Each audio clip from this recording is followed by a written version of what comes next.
Olá, queridos, que a paz do Senhor seja convosco. Eu quero pedir a sua atenção para alguns minutos, para uma reflexão. No ano 536 a.C., o rei da Pérsia, chamado Ciro, conquistou a Babilônia.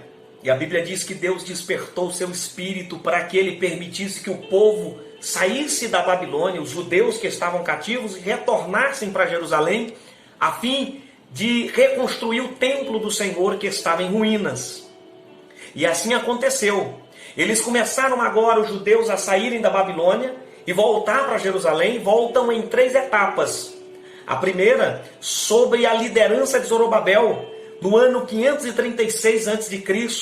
Eles voltam, cerca de 50 mil pessoas retornam para reconstruir o templo.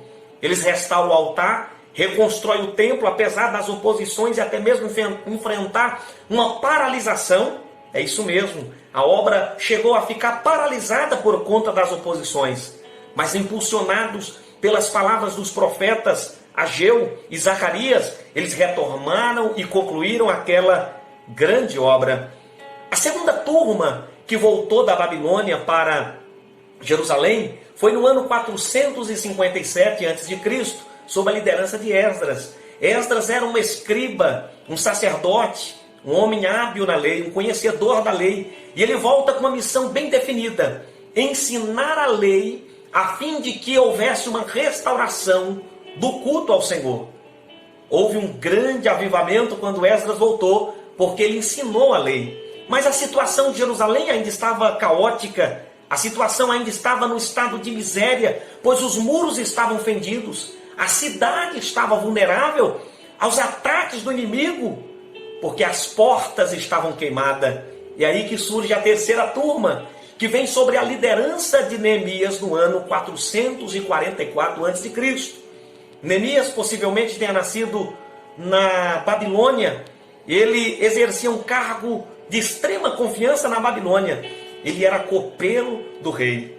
E certo dia um dos seus irmãos vieram e ele pergunta ao seu irmão Anani a respeito de Jerusalém, a situação de Jerusalém. O seu irmão narra a triste situação de Jerusalém a Neemias, dizendo que a cidade estava caótica, o povo estava numa miséria, num estado de humilhação, e os muros estavam fendidos, as portas queimadas, a cidade vulnerável.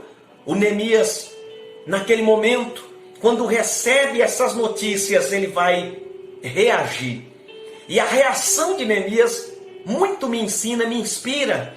Perceba que em Neemias capítulo 1, versículo 4, o Neemias, quando ouviu as tristes notícias de Jerusalém, ele se assentou, ele lamentou, chorou e esteve jejuando e orando. Eu quero te perguntar nesse momento: como você tem reagido diante dos problemas que te cercam?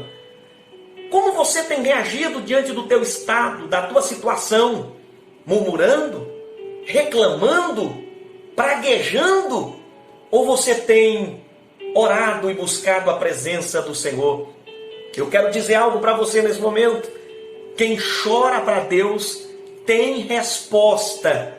Jesus, ele fala para nós, através da sua palavra, que nós devemos entrar no quarto, fechar a porta e falar com Deus em secreto.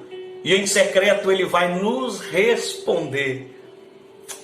Nós aprendemos então com Neemias que, por pior que seja a situação, por pior que sejam as notícias, por pior que sejam os problemas, Deus, ele pode mudar qualquer situação. Deus sempre tem uma saída. Perceba, ou Neemias ficava lamentando, reclamando, ou ele tomava uma atitude diferente. Foi isso que ele fez. O Neemias resolveu agir, resolveu orar, resolveu buscar a presença do Senhor. Sabe de uma coisa? Algo novo estava prestes a acontecer. E de fato aconteceu. O que Neemias fez não foi simplesmente contar para Deus o problema, mas ele jejuou, ele falou com Deus, mas ele também fez um sacrifício diante do Senhor. Ele se colocou na brecha pelo seu povo. Por isso, assim como Neemias, nós também estamos diante de uma grande oportunidade. Jejuar é um ato de mortificar a nossa vontade pessoal. Jejuar é um sacrifício. E através do jejum nós mortificamos a natureza carnal, a natureza humana, de maneira que quando nós assumimos este compromisso, nós estamos na verdade demonstrando quanto nós somos dependentes de Deus para uma solução. Eu quero concluir esta reflexão dizendo a você que nestes 52 dias de reconstrução e avivamento, você entenda que talvez as crises, o tempo de desânimo, de inércia, de oposições tenha desconstruído algo na tua vida. Mas é tempo de reconstruir, é tempo de recomeçar. Deus quer te usar.